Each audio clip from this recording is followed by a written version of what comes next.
evening, Mr. Godby. Hello. Quite a stranger, aren't you? I couldn't get in yesterday. I wondered what had happened to you. I had a bit of a dust-up. What about? Saw a chap getting out of a first-class compartment. When he came to give up his ticket, it was only third class. I told him he had to pay the excess, and then he turned nasty, and I had to send for Mr. Saunders. That lot of good he'd be. Oh, he ticked him off. Seeing's believing. I tell you, he ticked him off proper.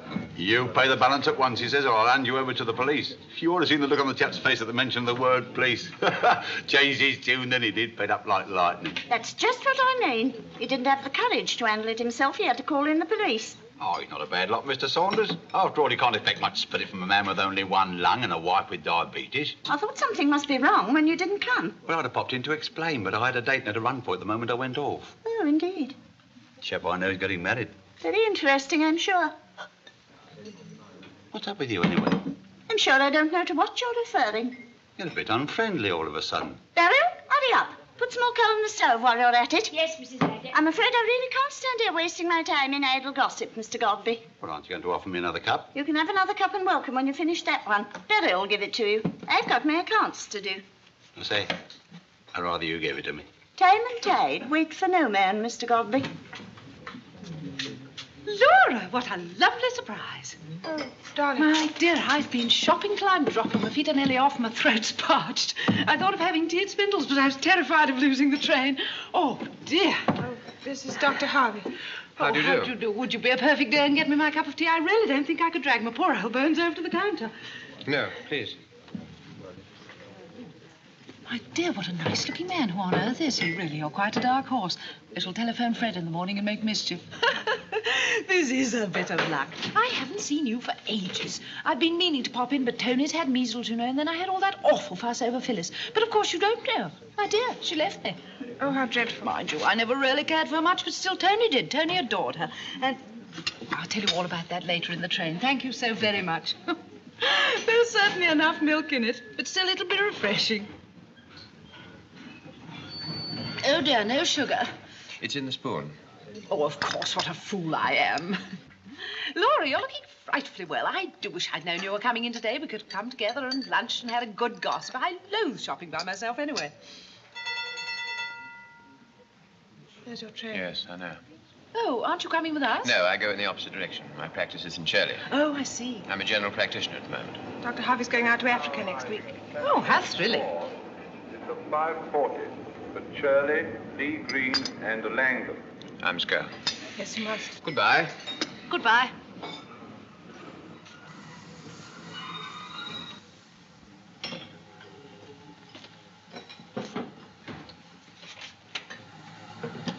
He'll have to run or he'll miss it.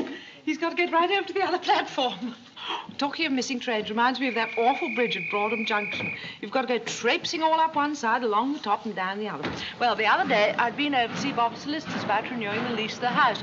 And I arrived at the station with exactly half a minute to spare. My dear, I flew. I'd got Tony with me, and like a fool, I just bought a new shade for the lamp in the drawing room. I could have got it just as easily here in Milford. Well, it's the most enormous thing. I could hardly see over it. I've never been in Chiffres in all my life. I nearly knocked a woman down. Of course, by the time I got home, it was battered to bits. Oh, is that our train? Can you tell me, is that the Ketchworth train? No, it's the express. The boat train. Oh, of course, that doesn't stop, does it? I want some chocolate, please. Milk or plain? Plain, I think. Or, no, perhaps milk would be nicer. Have you any with nuts in it? Nestle's not milk, a shilling or sixpence. I'll take one plain, one nut. Large or small? Large.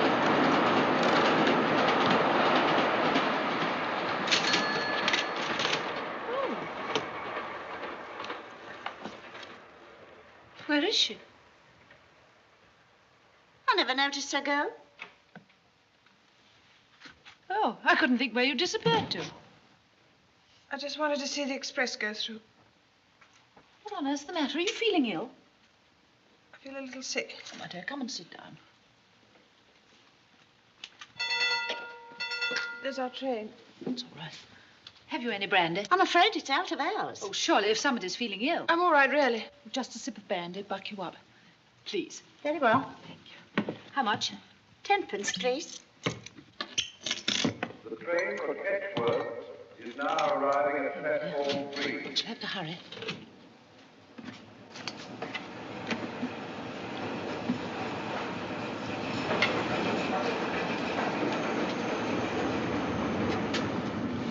Well, this is a bit of luck. This train's generally packed. I really am very worried about you, dear. You look terribly peaky. I'm all right, really I am. I just felt faint for a minute, that's all. It often happens to me. I did it once in the middle of Bobby's school concert. I don't think he's ever forgiven me. Well, he certainly was very good looking. Who? Well, your friend, Dr. whatever his name was. Yes, he's a nice creature. Have you known him long? No, not very long. I hardly know him at all, really. Well, my dear, I've always had a passion for doctors. I can well understand how it is that women get neurotic. Of course, some of them go too far. I wish I could trust you. I wish you were a wise, kind friend. Instead of a gossiping acquaintance I've known casually for years and never particularly cared for. I wish. Fancy him going all the way to Africa. Is he married? Oh, yes. Any children? Yes, 2 boys. He's very proud of them. Is he taking them with him, his wife and children, I mean? Yes, he is. Oh, I suppose it's sensible in a way, rushing off to start life anew in the wide open spaces and all that sort of thing, but wild horses wouldn't drag me away from England and home and all the things I'm used to. I mean, one has one's roots, after all, hasn't one? Oh, yes, one has one's roots. I knew a girl years ago who went to Africa, you know. Her husband was something to do with engineering or something. And, my dear, she had the most dreadful time. She got some awful kind of germ through going out on a picnic, and she was ill for months and months. I wish you'd stop talking. I wish you'd stop prying and trying to find things out. I wish you were dead. No, I don't mean that. That was silly and unkind. But I wish you'd stop talking. My dear, all her hair came out, and she said the social life was quite horrid. Provincial, you know, and very nouveau riche. Oh, Dolly. What's the matter, dear? Are you feeling ill again? No, not really ill. I feel a bit dizzy. I think I'll just close my eyes for a little. Oh, you poor darling, and here am I chattering away 19 to the dozen. I won't say another word. Oh, and if you drop off, I'll wake you up when we get to the level crossing. That'll give you a chance to pull yourself together and powder your nose before we get out. Thanks, Dolly.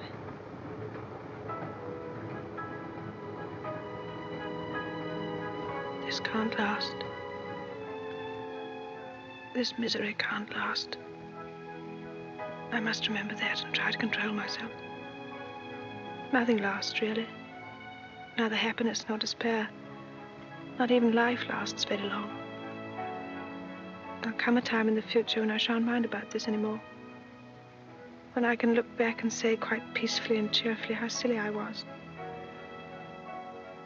No, I don't want that time to come ever. I want to remember every minute. Always. Always to the end of my days. Catchwell! Wake up, Laura. We're here. Catchwell! I can easily come to the house with you, dear. It isn't very much out of my way. Thank you. All I have to do is to walk down Elmore Lane, past the grammar school, and I shall be home in 2 minutes. Oh, it's sweet of you, Dolly, but I'm perfectly all right now. Really, I am. Now, you're quite sure? Absolutely positive. Thank you for being so kind. Oh, nonsense, dear. Well, I shall telephone in the morning and see if you've had a relapse. I shall disappoint you. Good night. Good night. Oh, give my love to Fred and the children.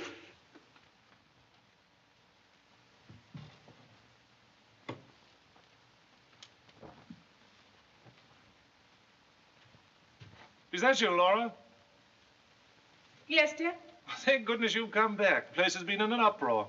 Why, what's the matter? Bobby and Margaret have been fighting again. They won't go to sleep until you go in and talk to them about it. Mummy, is that you, Mummy? Yes, Margaret? Come upstairs at once, Mummy. I want to talk to you.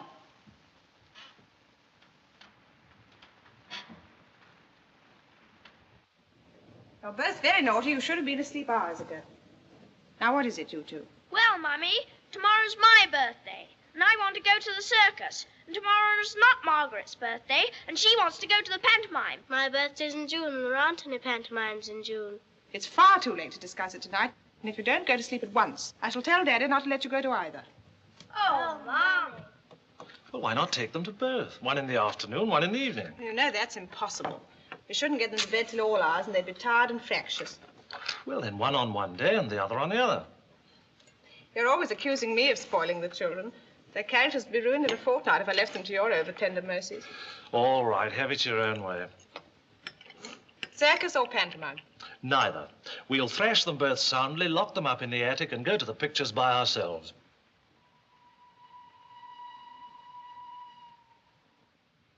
Oh, Fred. What on earth's the matter? Nothing, really, it's not. Darling, what's wrong? Tell me, please. Really and truly, it's nothing. Just a little run down, that's all.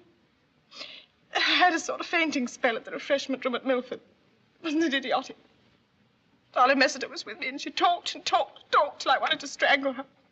But still she meant to be kind. Isn't it awful about people meaning to be kind? Would you like to go to bed? No, Fred, really. Come and sit by the fire in the library and relax. You can help me with the Times crossword. You have the most peculiar ideas of relaxation. That's better. There you are, darling. Here. But why a fainting spell? I can't understand it. No, don't be silly, darling. I've often had fainting spells, and you know it. Don't you remember Bobby's school concert? And Eileen's wedding? And that time you insisted on taking me to that symphony concert at the town hall. Go on, that was a nosebleed. I suppose I must be that type of woman. It's very humiliating. I still maintain there'd be no harm in you seeing Dr. Graves. It'd be a waste of time. Oh, listen, Oh, but do shut up about it, darling. You're making a fuss about nothing. I've been shopping and I was tired and the refreshment room was very hot and I suddenly felt sick. Nothing more than that. All right. Really nothing more than that. Now you get on with your old puzzle and leave me in peace. Have it your own way. You're a poetry addict. See if you can help me over this. It's Keats. When I behold upon the night-starred face huge cloudy symbols of a high, something in 7 letters. Romance, I think. I'm almost sure it is. Huge cloudy symbols of a high romance. It'll be in the Oxford Book of English Verse. No, that's right, I'm sure, because it fits in with delirium and Baluchistan.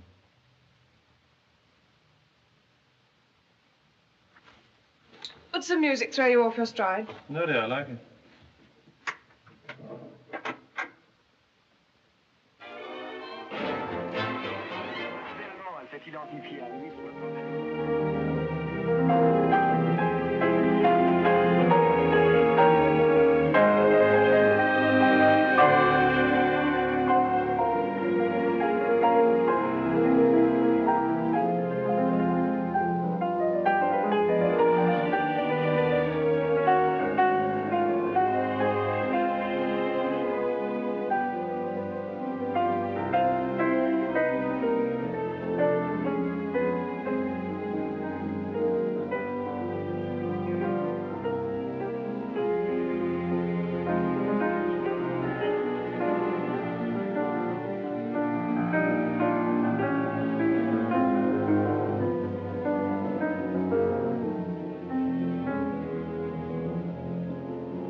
Fred. Dear Fred. There's so much that I want to say to you. You're the only one in the world with enough wisdom and gentleness to understand. If only it were somebody else's story and not mine. As it is, you're the only one in the world that I can never tell. Never, never. Because even if I waited until we were old people and told you then, you'd be bound to look back over the years and be hurt. And oh, my dear, I don't want you to be hurt.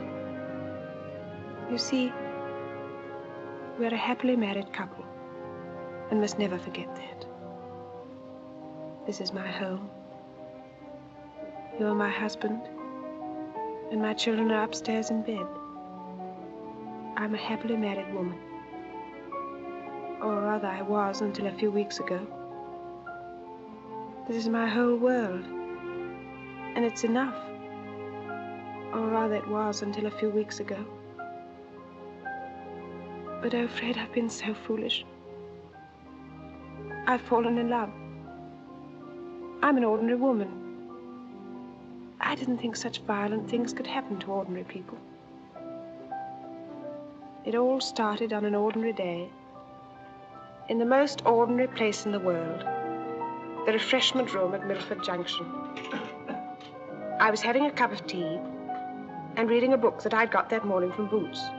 My train wasn't due for 10 minutes. I looked up and saw a man come in from the platform. He had on an ordinary mac. His hat was turned down, and I didn't even see his face. He got his tea at the counter and turned.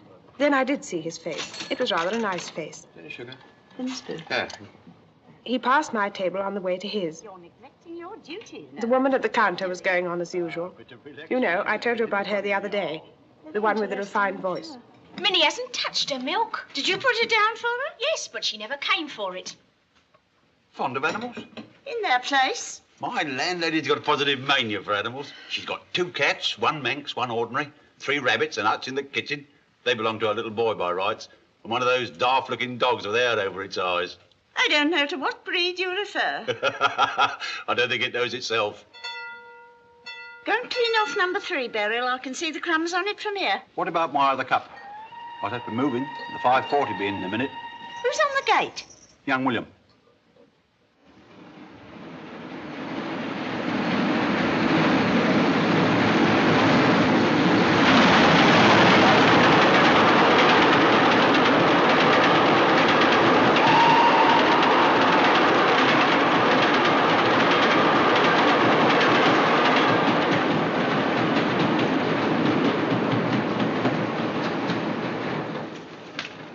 Please, could you give me a glass of water? I've got something in my eye and I want to bathe it. Would you like me to have a look? Oh, no, don't trouble. I expect the water will do. Thank you. Bit of coal dust, I expect. A man I knew lost the sight of one eye through getting a bit of grit in it. Nasty. Very nasty. Better? I'm afraid not. Oh. Can I help you? Oh, no, please, it's only something in my eye. Try pulling your eyelid down as far as it'll go. And then blowing your nose. Please let me look. I happen to be a doctor. That's very kind of you. Oh, turn around to the light, please. Now look up. Now look down. Keep still. That's it. There. Oh, what a relief. It was agonizing. Looks like a bit of grit. It was when the express went through. Thank you very much indeed. There we go. I must run. How lucky for me you happened to be here. Anybody could have done it. Never mind, you did, and I'm most grateful. There's my train. I'm scared. Goodbye. Goodbye. D. Green and Langham. That's how it all began. Just through me getting a little piece of grit in my eye. I completely forgot the whole incident. It didn't mean anything to me at all. At least I didn't think it did.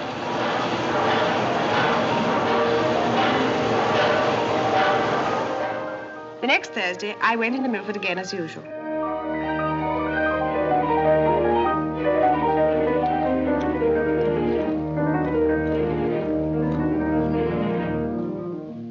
I changed my book at Boots.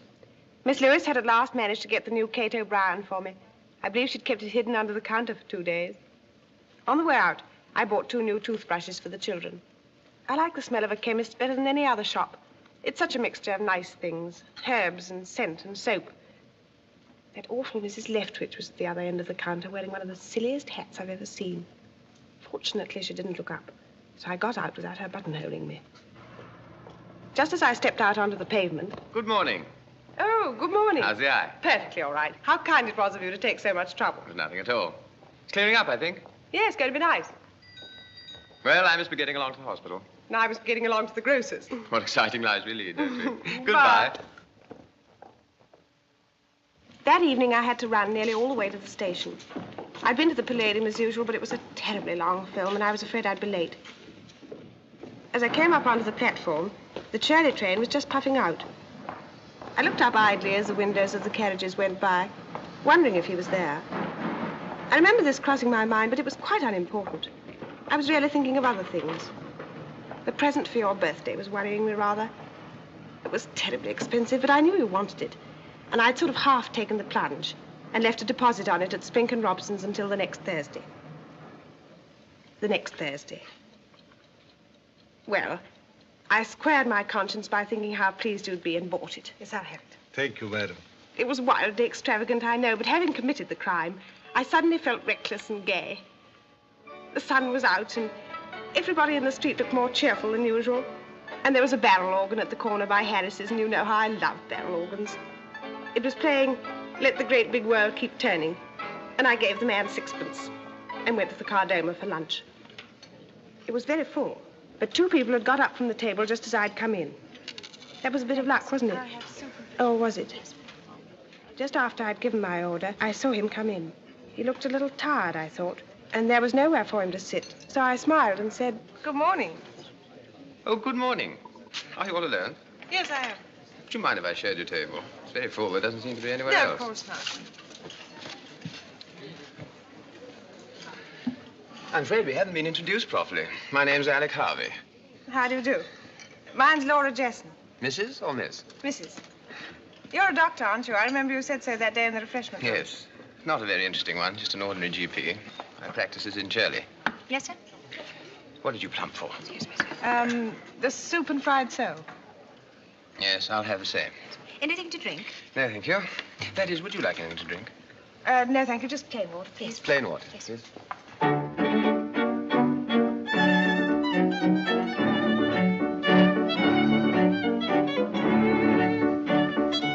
Just look at the chest.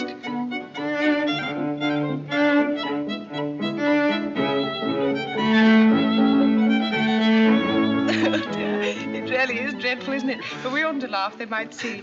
There should be a society for the prevention of cruelty to musical instruments.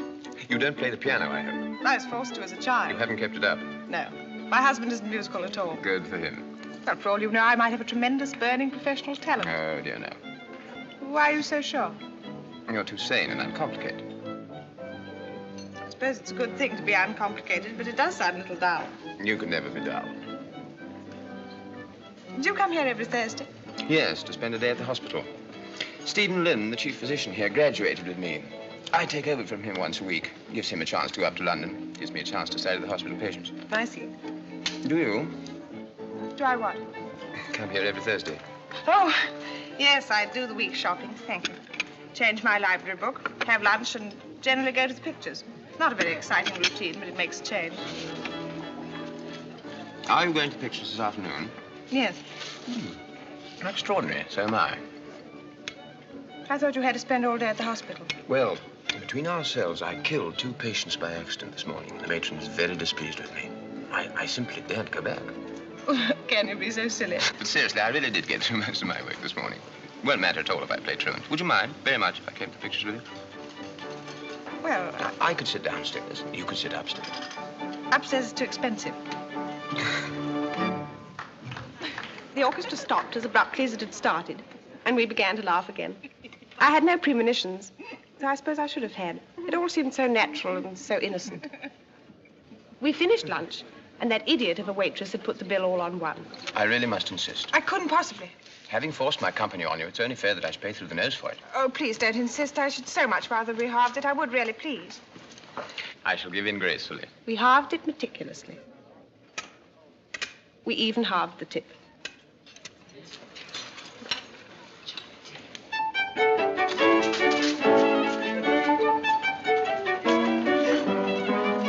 Thank you.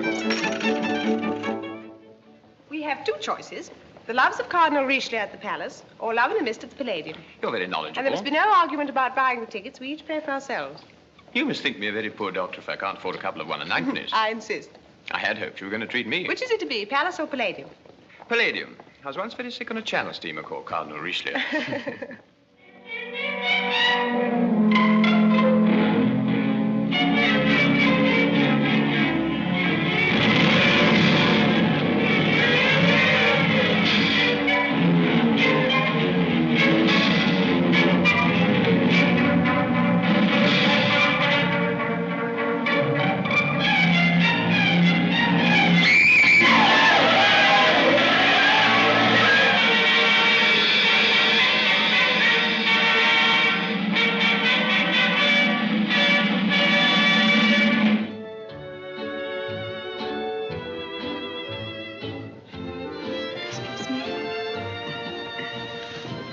I feel awfully grand perched up here. It was very extravagant of you. It's a famous victory.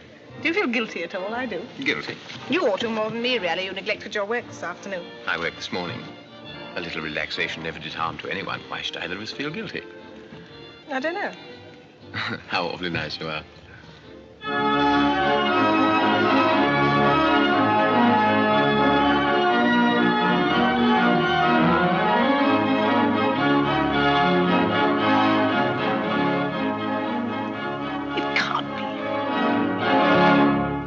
It is.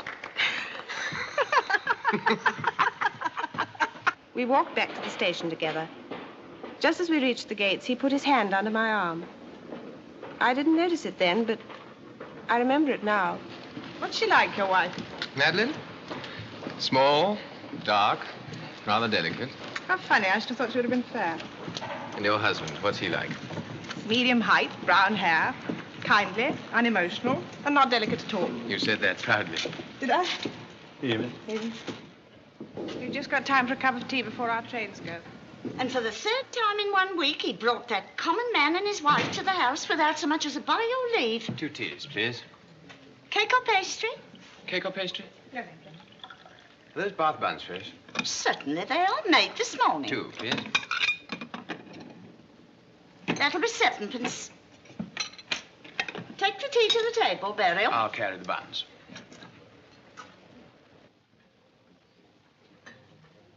You must eat one of these, fresh this morning. Very fattening. I don't hold with such foolishness. They do look good, I must say. One of my earliest passions in life. I've never outgrown it. What happened then, Mrs. Beckett? Well, it's all very fine, I said, expecting me to do this, that, and the other, but what do I get out of it? You can't expect me to be a cook, housekeeper, and child rolled into one during the day, and a loving wife in the evening just because you feel like it. Oh, dear me, no. There are just as good fish in the sea, I said, as ever came out of it. And I packed my boxes then and there and left him. Didn't you never go back? Never. Went to my sister's place at Folkestone for a bit. Then I went in with a friend of mine, and we opened a tea shop in Hythe. What happened to him? Dead as a doornail inside 3 years. Well, I never. Is tea bad for one? Worse than coffee, I mean. If this was a professional interview, my fee is a guinea. Why did you become a doctor? Well, that's a long story. Perhaps because I'm a bit of an idealist. I think all doctors ought to have ideals, really. Otherwise, their work would be unbearable. Surely you're not encouraging me to talk shop. Why shouldn't you talk shop? It's what interests you most, isn't it? Yes, it is. I'm terribly ambitious, really. Not ambitious for myself so much as for my special pigeon. What is your special pigeon? Preventive medicine. I see.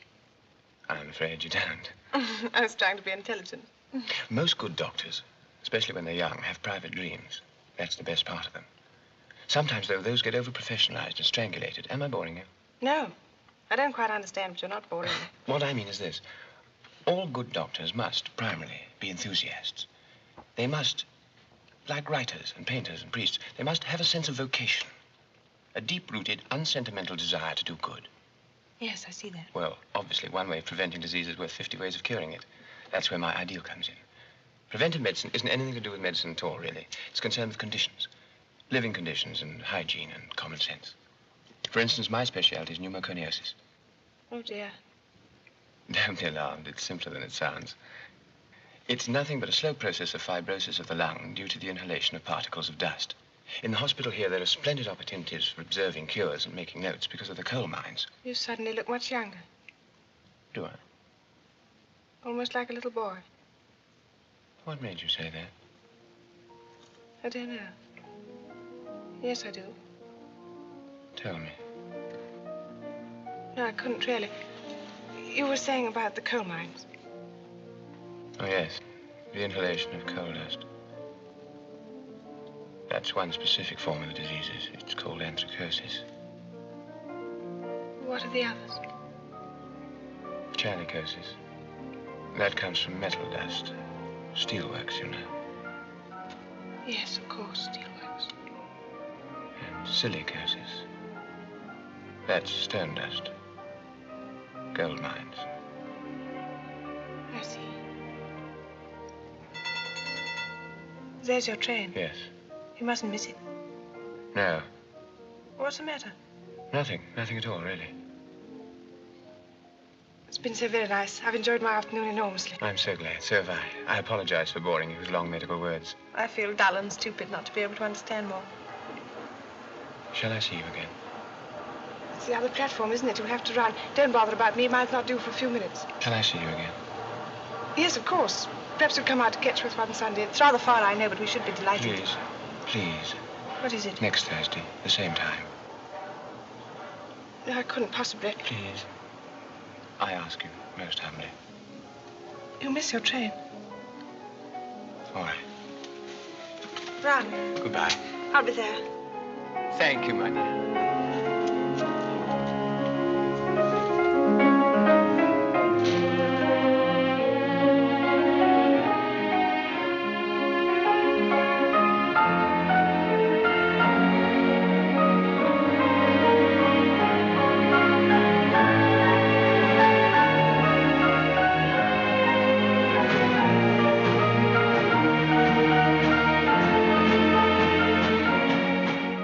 stood there and watched his train draw out of the station. I stared after it until its tail light had vanished into the darkness. I imagined him getting out at Shirley, giving up his ticket, walking back through the streets, letting himself into his house with his latchkey. His wife, Madeline, would probably be in the hall to meet him. Or perhaps upstairs in her room, not feeling very well. Small, dark, and rather delicate. I wondered if he'd say, "I met such a nice woman at the Cardoma. We had lunch and went to the pictures." And then suddenly I knew that he wouldn't. I knew beyond a shadow of doubt that he wouldn't say a word. And at that moment, the first awful feeling of danger swept over me.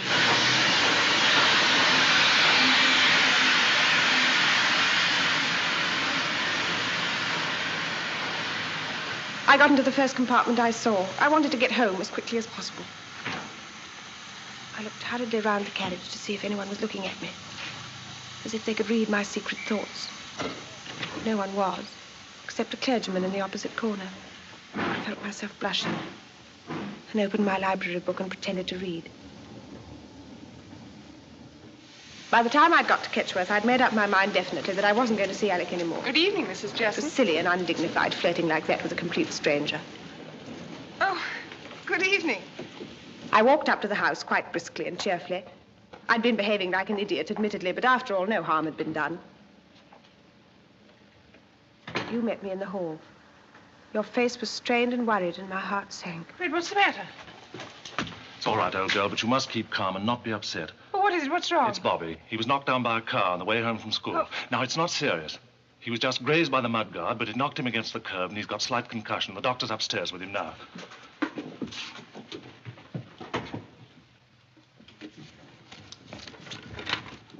It's all right, Mrs. Jesson. Nothing to worry about. He'll be as right as rain in a few hours. You're sure? You're sure it's not serious? Quite sure. But it was certainly a very lucky escape. I've given him a little sedative, and I should advise keeping him at home for a couple of days. It must have been a bit of a shock, and his right arm... I felt so dreadful, Fred, looking at him lying there with that bandage round his head. I tried not to show it, but I was quite hysterical inside. As though the whole thing were my fault. A sort of punishment. An awful, sinister warning. An hour or two later, of course, everything became quite normal again. He began to enjoy the whole thing thoroughly and reveled in the fact that he was the center of attraction. Oh, good. Do you remember how he spent the whole evening planning his future? But he's much too young to decide, really.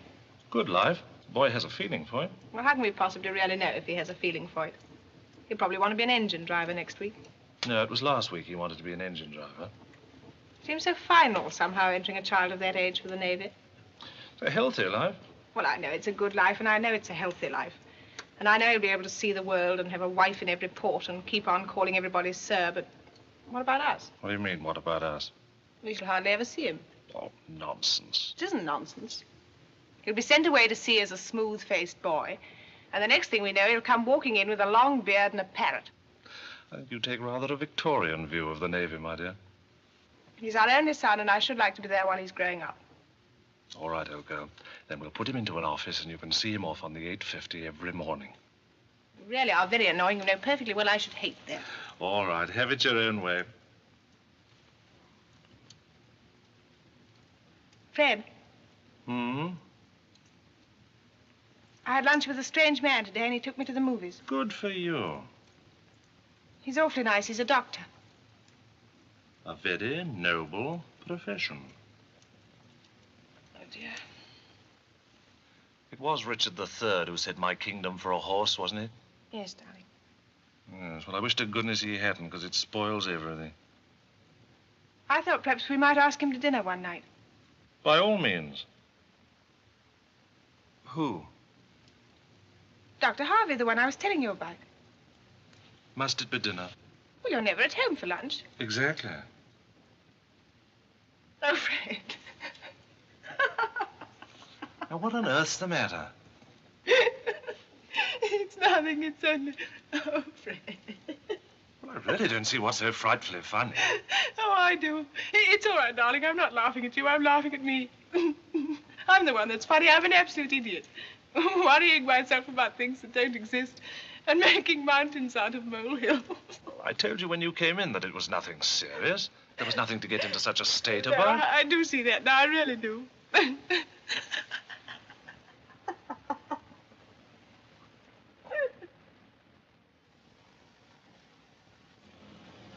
When Thursday came, I went to meet Alec more as a matter of politeness than for any other reason.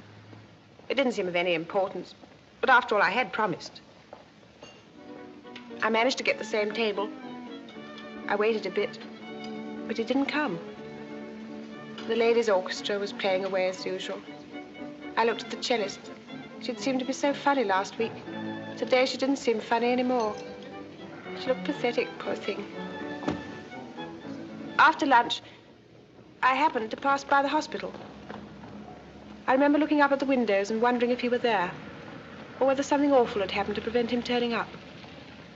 I got to the station earlier than usual. I hadn't enjoyed the pictures much. It was one of those noisy musical things, and I'm so sick of them. I'd come out before it was over. As I took my tea to the table, I suddenly wondered if I'd made a mistake, and he'd meant me to meet him there.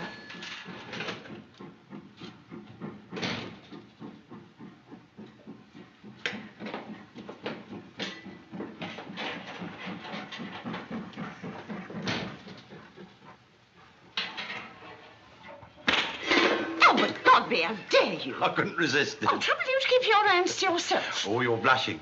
Oh, you look wonderful when you're angry. Just like an avenging angel. I'll give you avenging angel. Coming in here taking liberties. I thought after what you said last Monday, you wouldn't object to a friendly little slap. Never you mind about last Monday. I'm on duty now. Nice thing if Mr. Saunders had happened to be looking through the window. Well, if Mr. Saunders is in the habit of looking through windows, it's about time he saw something worth looking at. You ought to be ashamed of yourself. Oh, it's high spirits. Don't be mad at me. High spirits, indeed. Take your tea and be quiet. It's all your fault, really. I don't know to what you're referring. I was thinking of tonight. If you don't learn to behave yourself, there won't be a tonight, or any other night either. Give us a kiss. I'll do no such thing. The lady might see us. Come on, a quick one across the bar. Albert, stop it. Come on, there's a love. Let go of me this minute. There's a Albert! Now look at me banburies all over the floor. Just in time, or born in the vestry. You shut your mouth and let Mr. Godby pick up them cakes. Come along now. What you standing there gaping at?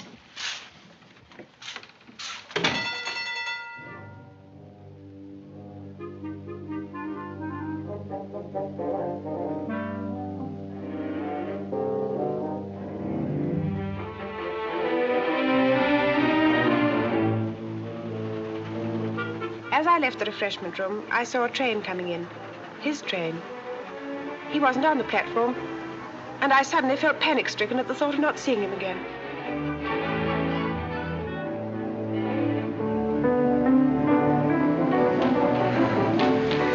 I'm so sorry.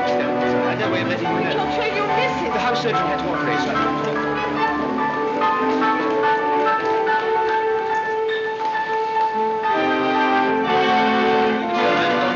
but I thought they might shout your name out the back. Please don't let him out.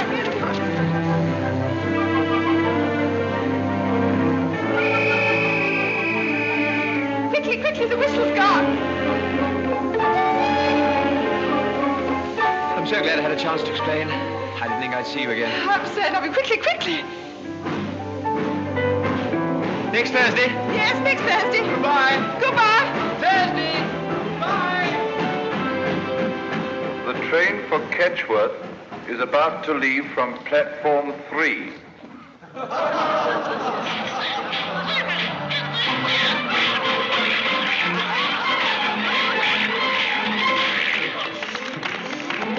The stars can change in their courses. The universe go up in flames and the world crash around us, but there'll always be Donald Duck. Oh, I do love him so. His dreadful energy and his blind, frustrated raging. It's the big picture now. Here we go. No more laughter. Prepare for tears. It was a terribly bad picture. We crept out before the end, rather furtively, as though we were committing a crime. The usherette at the door looked at us with stony contempt. It was a lovely afternoon, and it was a relief to be in the fresh air. we decided we'd go to the Botanical Gardens.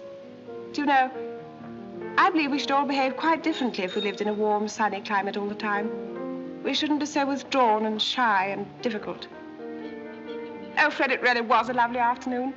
There were some little boys sailing their boats. One of them looked awfully like Bobby. That should have given me a pang of conscience, I know, but it didn't. I was enjoying myself, enjoying every single minute. Alex suddenly said that he was sick of staring at the water and that he wanted to be on it. All the boats were covered up, but we managed to persuade the old man to let us have one. He thought we were raving mad. Perhaps he was right. Alec rowed off at a great rate, and I trailed my hand in the water. It was very cold, but a lovely feeling.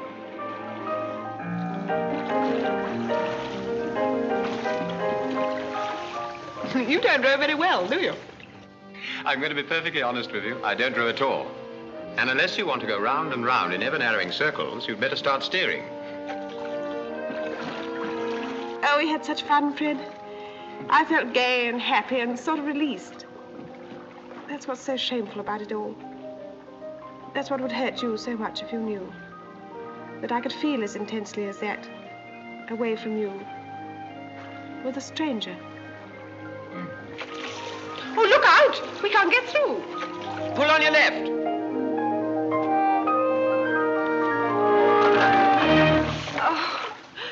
Oh, dear, I never could tell left from right. I'm most awfully sorry.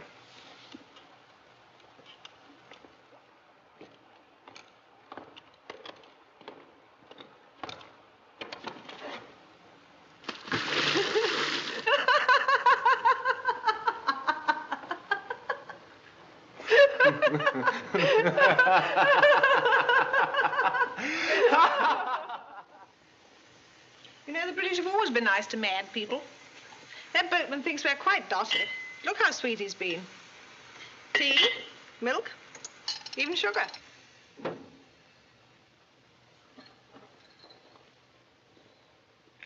Thank you.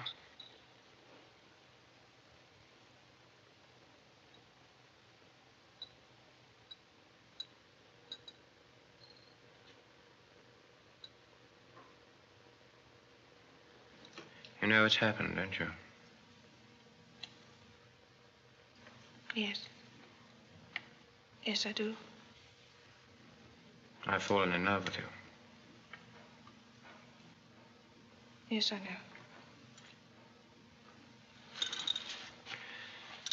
Tell me honestly, please tell me honestly if what I believe is true.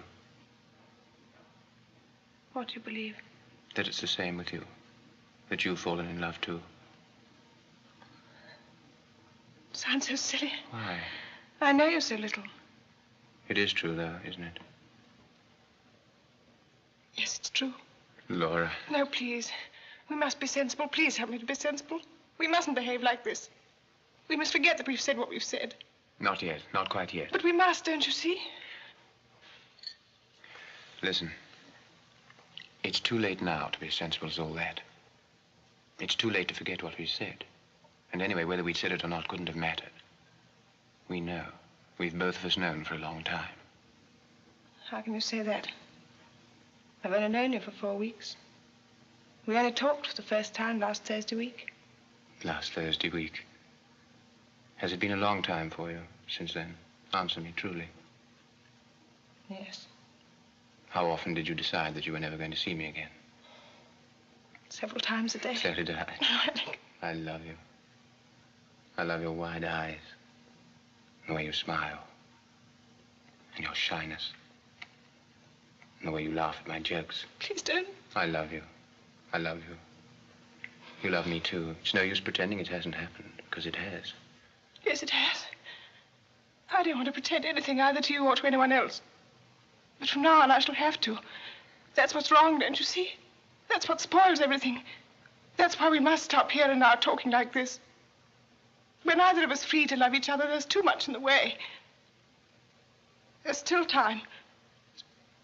If we control ourselves, behave like sensible human beings, there's still time.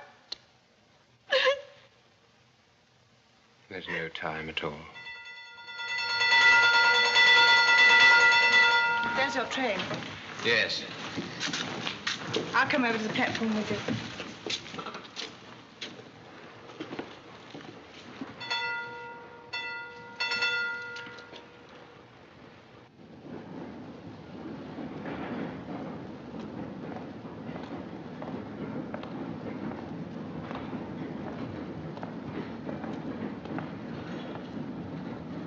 Oh, no, Alec, not here. Someone will see.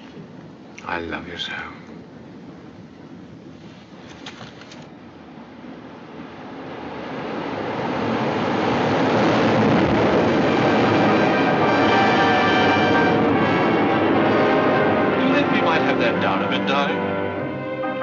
Hi, Laura. Yes, dear? You were miles away. Was I? Yes, I suppose I was. Do you mind if we turn that down a little? It really is deafening. No, of course not.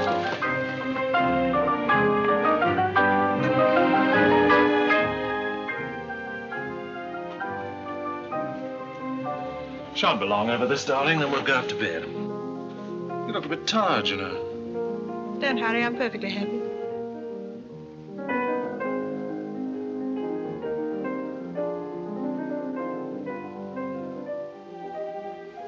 How can I possibly say that? Don't hurry, I'm perfectly happy. If only it were true. Not, I suppose, that anybody's ever perfectly happy, really. But just to be ordinarily contented. To be at peace. It's such a little while ago, really, but it seems an eternity since that train went out of the station, taking him away into the darkness. I was happy then. As I went back through the subway to my own platform, I was walking on air. And when I got into the train, I didn't even pretend to read. I didn't care whether people were looking at me or not. I had to think. I should have been utterly wretched and ashamed. I know I should, but I wasn't. I felt suddenly quite wildly happy. Like a romantic schoolgirl. Like a romantic fool. You see, he had said he loved me. And I'd said I loved him. And it was true. It was true. I imagined him holding me in his arms. I imagined being with him in all sorts of glamorous circumstances.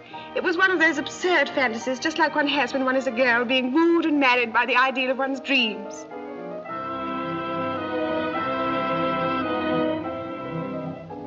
I stared out of that railway carriage window into the dark and watched the dim trees and the telegraph posts slipping by.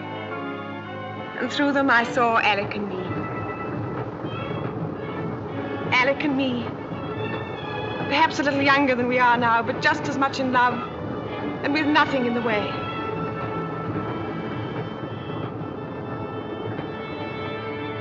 I saw us in Paris, in a box at the opera. The orchestra was tuning up.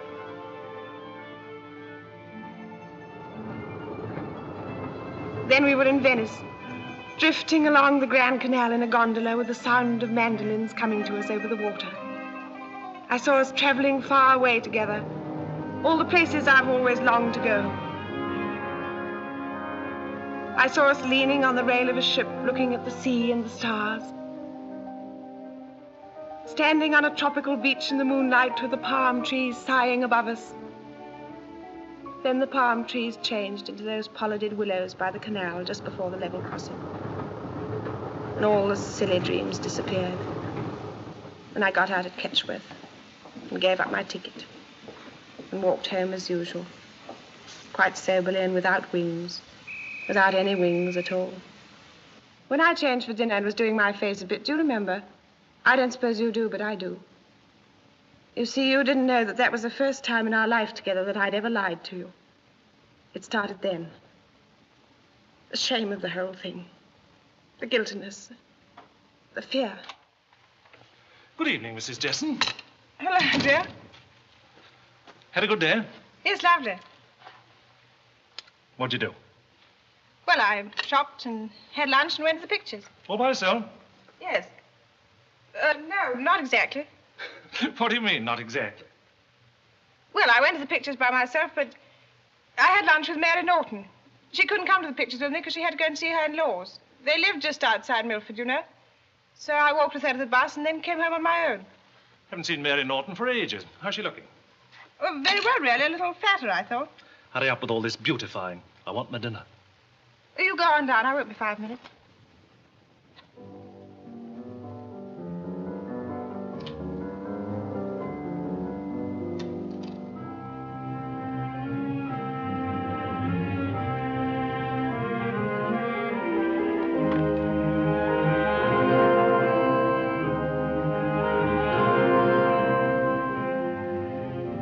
Number, please. Hedgeworth 37, please. Hedgeworth 37.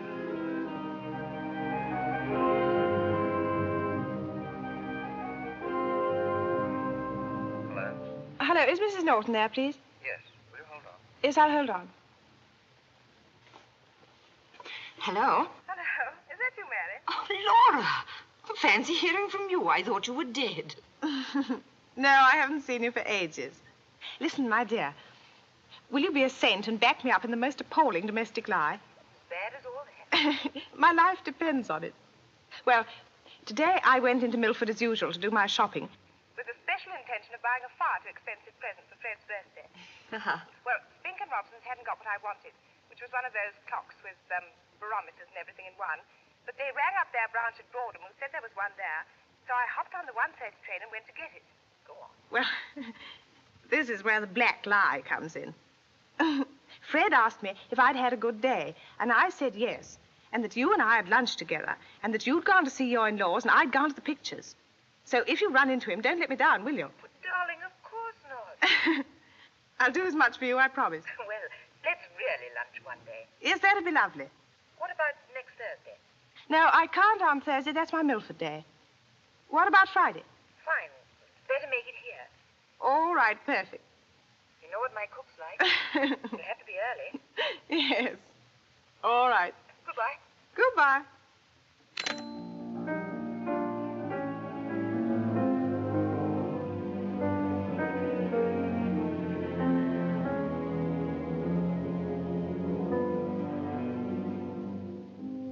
That week was misery. I went through it in a sort of trance. How odd of you not to have noticed that you were living with a stranger in the house. Thursday came at last. I'd arranged to meet Alec outside the hospital at 12:30.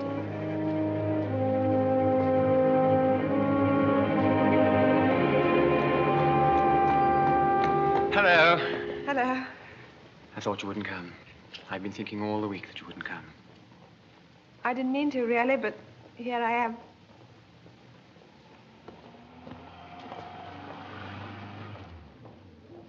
Do you know I hadn't been inside the Royal since Violet's wedding reception? It all seemed very grand.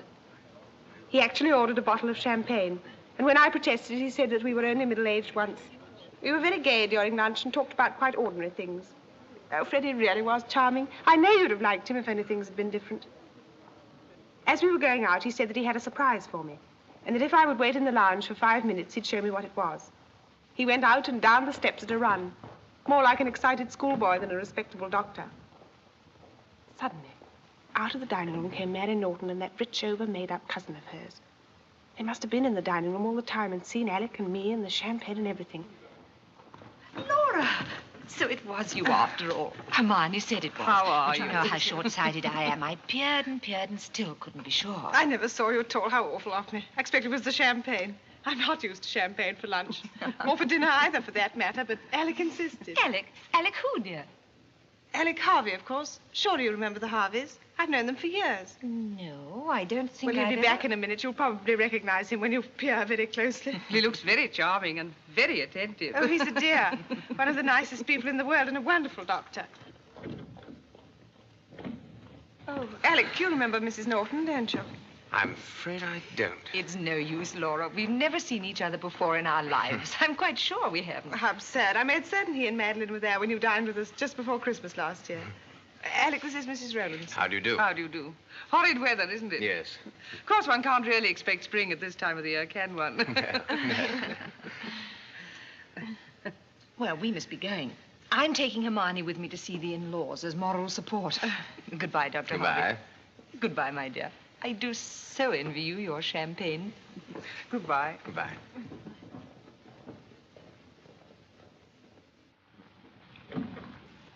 was awful. Never mind. They've been watching us all through lunch. Oh, dear. Forget it. Come out and look at the surprise. There at the foot of the steps was a little two-seater car. Alec had borrowed it from Stephen Lynn for the afternoon. I tried so hard to look pleased, but it wasn't any good.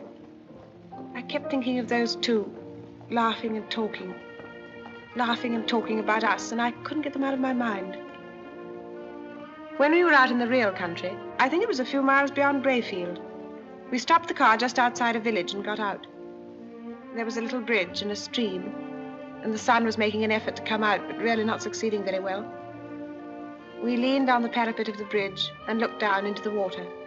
I shivered, and Alec put his arm round me. Cold? No, not really. Happy?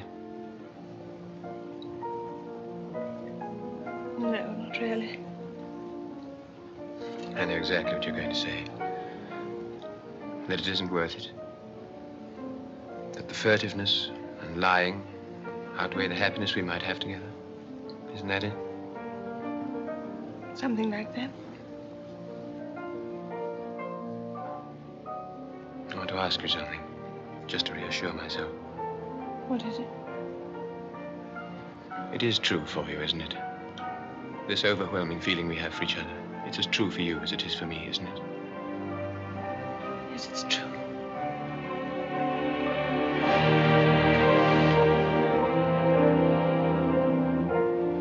We must have stayed on that bridge for a long time. Because when we got back to Stephen Lynn's garage, it was getting dark. I remember feeling as if I was on the edge of a precipice. I think Alec felt that too. You see, we both knew how desperately we loved each other. Alec said that he had to leave the keys of the car in Stephen Lynn's flat and suggested that I came up with him. I refused rather too vehemently. Alec reminded me that Stephen wasn't coming back till late, but I still refused.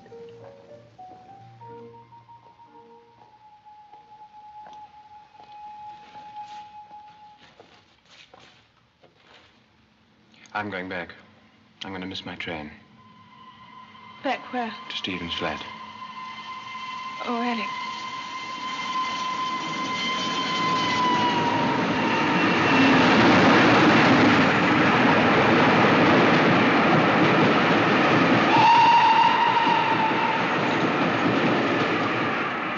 Alec, I must go home now. I really must go home.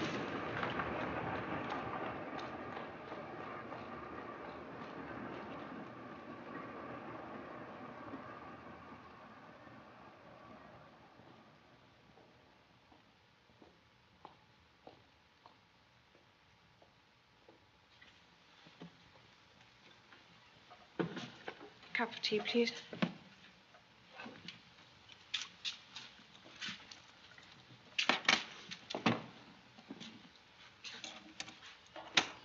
Good afternoon. Afternoon, lady. Afternoon.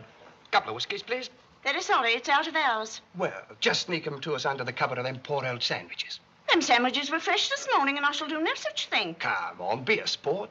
You can have as much as you want to after 6 o'clock. My throat's like a parrot's cage. Listen. I'm sorry. My license does not permit me to serve alcohol out of hours. That's final. You wouldn't want to get me into trouble, would you? Just give us the chance, lady. That's all we ask. Just give us the chance.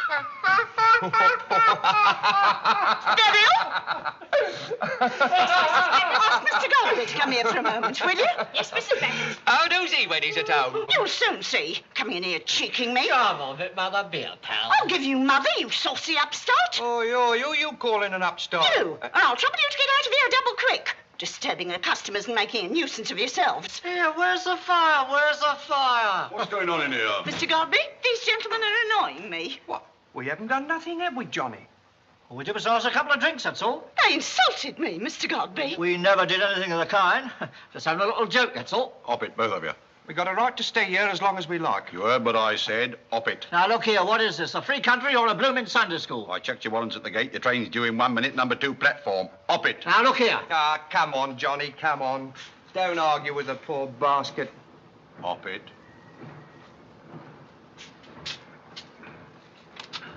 Cheerio, Mother. And if them sandwiches were made this morning, you're Shirley Temple. Thank like you, Albert. What a nerve talking to you like that, Mrs. Baggett. Be quiet, Beryl. Pour me out a nip of 3-star. I'm feeling quite upset. Let's get back to the gate. I'll be seeing you later, Albert. Okay.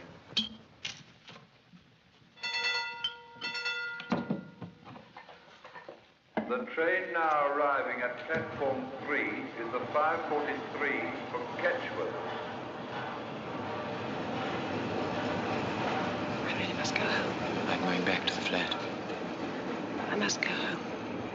I really must go home. I'm going back to the flat. I'm going home.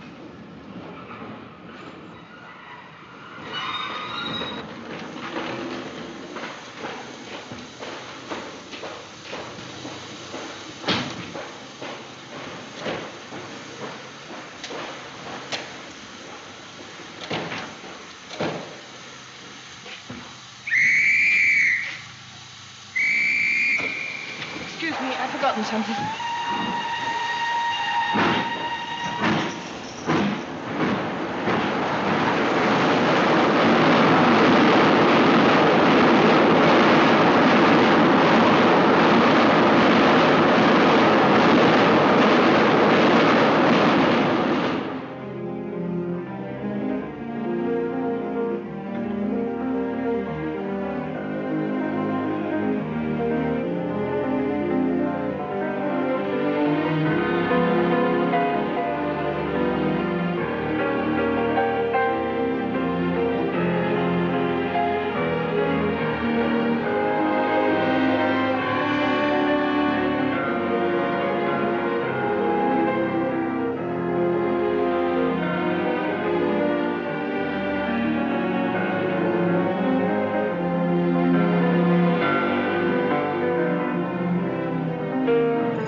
It's raining. Started just as I turned out of the high street. You had no umbrella and your coat's wet. You mustn't catch cold. That would never do. Like an absolute fright. Let me put that down for you. Thank you. I hope the fire will perk up in a few minutes. I expect the wood was damp. Yes, I expect it was. Do sit down, darling.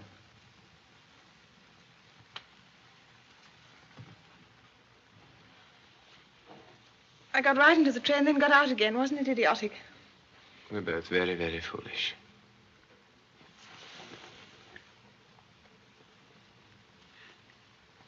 Alec, I can't stay, you know. Really, I can't. Just a little while. Just a little while. Quickly, quickly, I must go. Here, through the kitchen. There's a tradesman's staircase.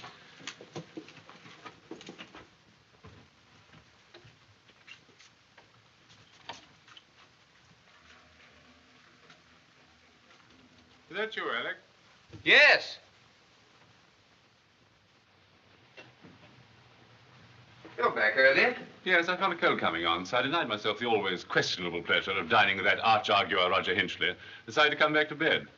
Inflamed membranes are unsympathetic to dialectic. What do you do about food? I can always ring down to the restaurant if I want any later on.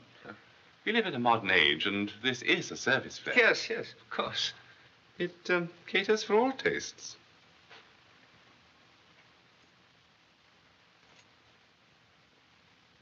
You know, my dear Alec, you have hidden depths which I never even suspected. Look here, Stephen, For heaven's sake, Alec, no explanations or apologies. I am the one who should apologize for returning so inopportunely. It's quite obvious to me that you were interviewing a patient privately.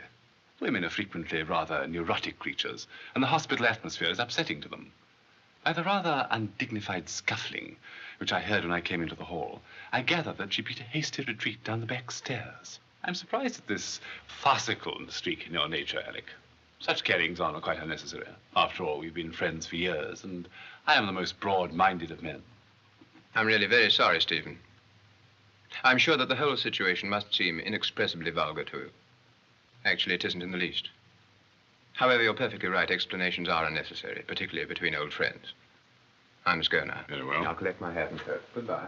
Perhaps you let me have my latchkey back. I only have two, and I'm so afraid of losing them. You'll know how absent-minded I am.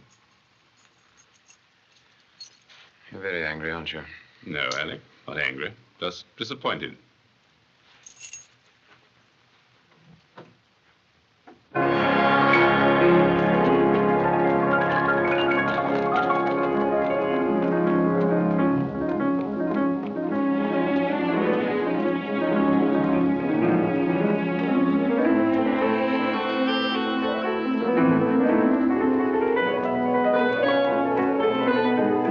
I ran until I couldn't run any longer.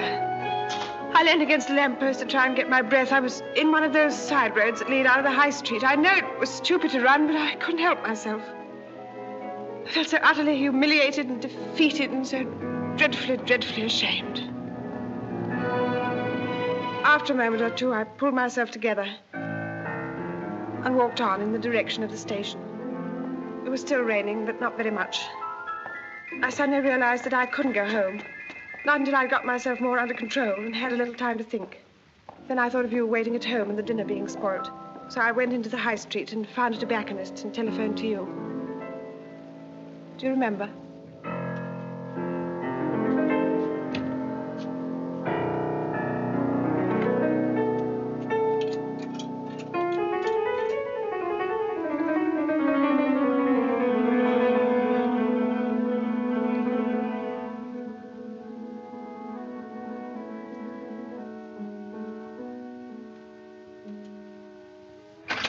Hello, Fred, is that you? Yes, dear, it's me, Laura. Yes, everything's perfectly all right, but I shan't be home to dinner. I'm with Miss Lewis. Miss Lewis, dear, you know the librarian I told you about at Boots. Yes, I can't explain in any detail because she's outside the box now. Well, I met her in the high street a little while ago in a terrible state. Her mother's been taken ill, and I promised to stay with her until the doctor comes. Yes, I know, but she's always been awfully kind to me, and I feel so sorry for her. No, I'll get a sandwich. But ask Ethel to leave me some soup in a saucepan in the kitchen. Yes, of course, as soon as I can.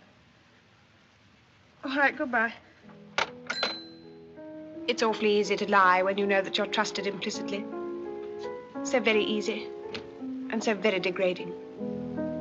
I started walking without much purpose. I turned out of the high street almost immediately. I was terrified that I might run into Alec.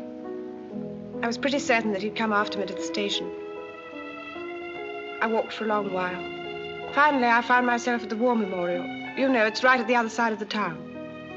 It had stopped raining altogether, and I felt stiflingly hot. So I sat down on one of the seats. There was nobody about, and I lit a cigarette. I know how you disapprove of women smoking in the street. I do too, really, but I wanted to calm my nerves, and I thought it might help. I sat there for ages. I don't know how long. Then I noticed a policeman walking up and down a little way off. He was looking at me rather suspiciously. Presently, he came up to me. Feeling all right, miss? Yes, thank you. Waiting for someone? No. No, I'm not waiting for anybody. Don't go and catch cold now. It's a damp night they're sitting about on seats. I'm going now anyhow. I've got to catch a train. You sure you feel quite all right? Quite, thank you. Good night. Good night, miss. I walked away, trying to look casual, knowing that he was watching me. I felt like a criminal. I walked rather quickly back in the direction of the high street. I got to the station 15 minutes before the last train to Ketchworth. And then I realized that I'd been wandering about for over 3 hours. But it didn't seem to be any time at all. Stan, you are awful. See you in the yard. All right. I'd like a glass of brandy, please. We're just closing. Yes, I see you are, but you're not quite closed yet, are you? 3-star. That'll do.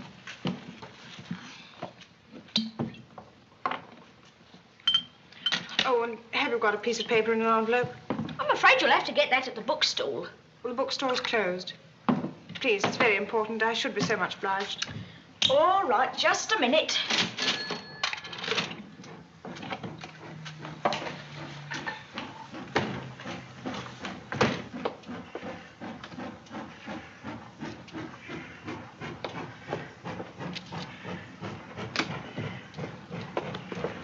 Thank you very much. We close in a few minutes, you know. Yes, I know.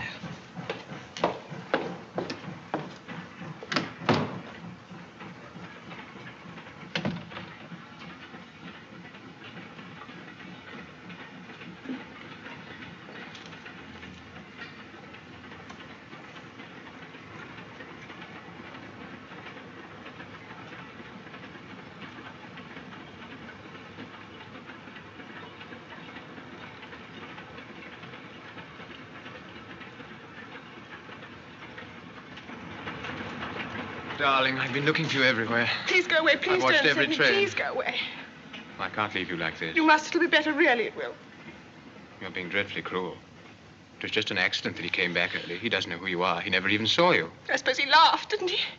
I suppose you spoke of me together as men of the world. We didn't speak of you. We spoke of some nameless creature who has no reality at all. Why didn't you tell him who I was? Why didn't you say we were cheap and low and without courage? Stop it, Laura. Pull yourself together. But it's true, isn't it? It's nothing of the sort. We know we really love each other. That's true. That's all that really matters. It isn't all that really matters. Other things matter, too. Self-respect matters and decency. I can't go on any longer. Could you really say goodbye? Never see me again? Yes, if you'd help me.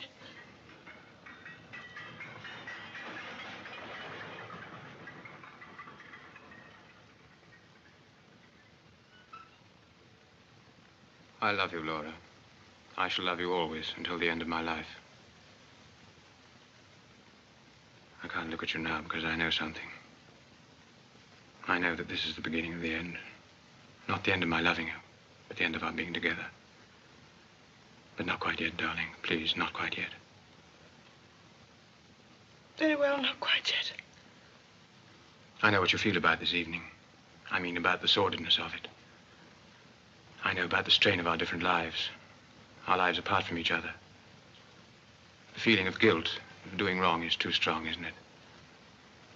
Too great a price to pay for the happiness we have together. I know all this because it's the same for me, too. You can look at me now. I'm all right.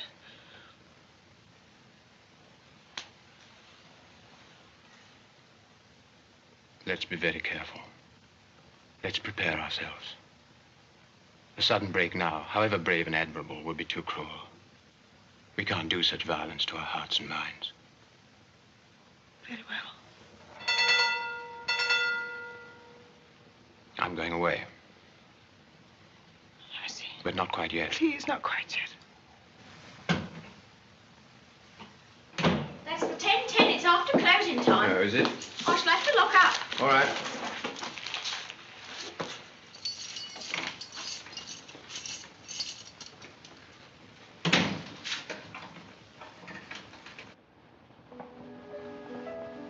I want you to promise me something. What is it? Promise me that however unhappy you are, and however much you think things over, that you'll meet me again next Thursday. Where? Outside the hospital at 12:30. All right, I promise. I've got to talk to you. I've got to explain. About going away? Yes. Where will you go? Where can you go? You can't give up your practice. I've had a job offered me. I wasn't going to tell you. I wasn't going to take it. But I know now it's the only way out. Where? A long way away. Johannesburg. Oh, Alec. My brother's out there. They're opening a new hospital. They want me in it. It's a fine opportunity, really. I'll take Madeline and the boys. It's been torturing me, the necessity of making a decision one way or the other. I haven't told anybody, not even Madeline. I couldn't bear the thought of leaving you. But now I see it's got to happen soon anyway. It's almost happening already. Stanley!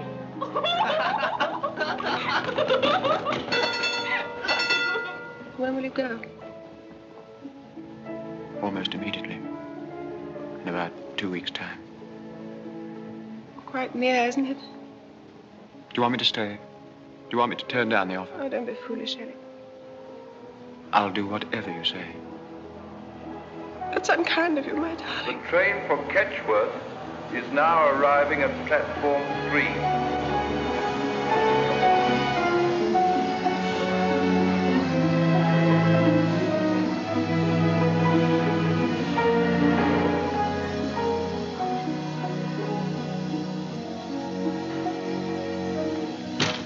You're not angry with me, are you?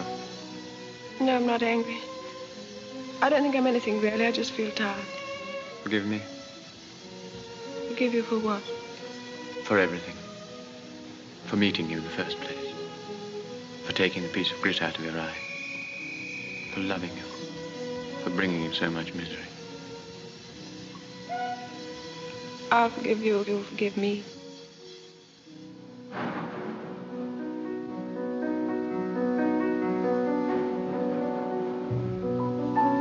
Thursday.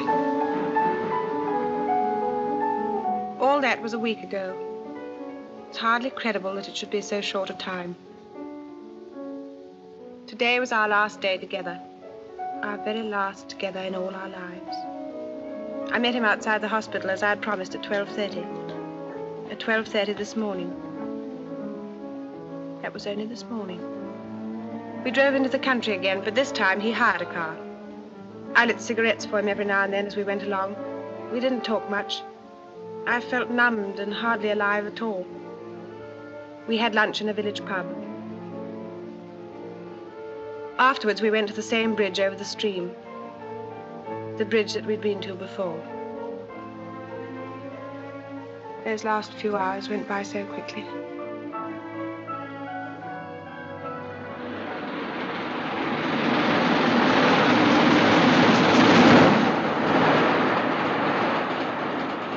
As we walked through the station, I remember thinking, this is the last time with Alec.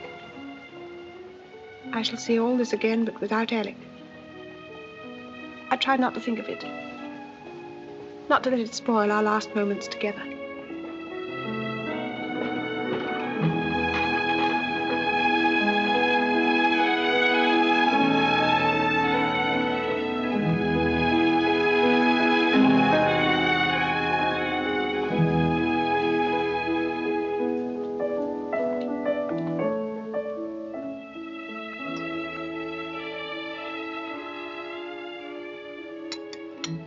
Darling. Yes, I'm all right. I wish I could think of something to say. It doesn't matter not saying anything, I mean. I'll miss my train and wait to see you into No, yours. please don't. I'll come over with you to your platform. I'd rather. Very well. Do you think we shall ever see each other again? I don't know. Not for years, anyway. Children will all be grown up. I wonder if they'll ever meet and know each other. Couldn't I write you just once in a while? No, Alec, please, you know we promised. Oh, Laura, dear. I do love you so very much. I love you with all my heart and soul. I want to die. If only I could die. If you died, you'd forget me. I want to be remembered. Yes, I know I do too.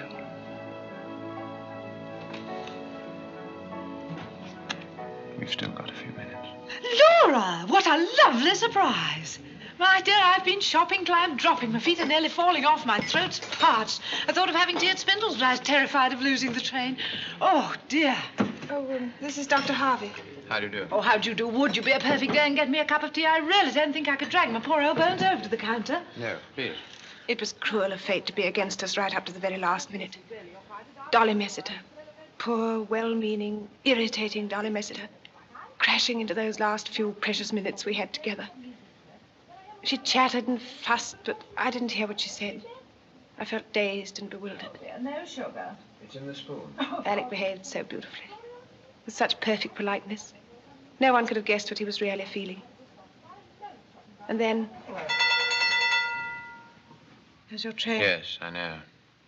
Oh, aren't you coming with us? No, I go in the opposite direction. My practice is in Shirley. Oh, I see. I'm a general practitioner at the moment. Dr. Harvey's going out to Africa next week. Oh, how thrilling. The train now arriving at platform 4 is the 5:40 for Shirley, Lee Green, and Langwood. I must go. Yes, you must. Goodbye. Goodbye. I felt the touch of his hand on my shoulder for a moment. And then he walked away. Away out of my life forever. He's got to get right over to the other platform. Talking of missing trains reminds me of that awful bridge at Broadham Junction. Dolly still went on talking, but I wasn't listening to her. I was listening for the sound of his train starting.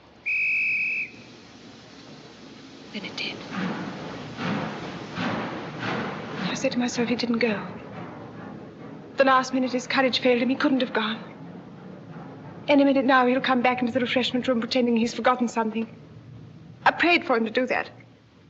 Just so that I could see him again for an instant. But the minutes went by. Is that the train? Oh, can you tell me, is that the Ketchworth train? No, it's the express. The boat train. Of course, that doesn't stop, does it? I want some chocolate, please. Milk or plain?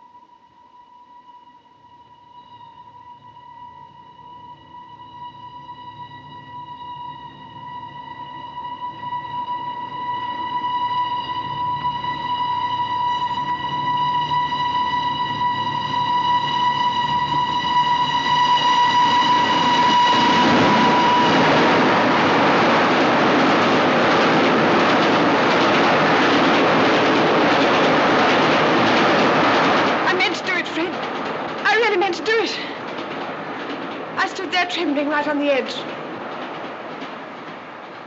But I couldn't. I wasn't brave enough. I should like to be able to say that it was the thought of you and the children that prevented me, but it wasn't. I had no thoughts at all. Only an overwhelming desire not to feel anything ever again. Not to be unhappy anymore. I turned and went back into the refreshment room.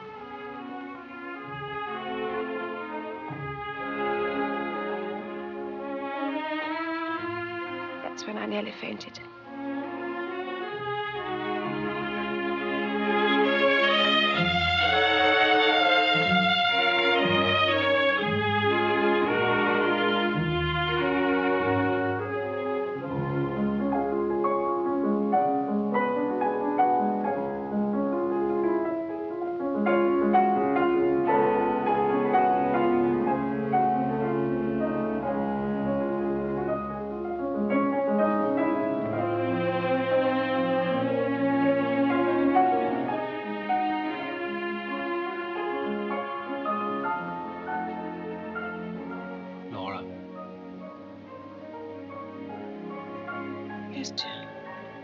Whatever your dream was, it wasn't a very happy one, was it?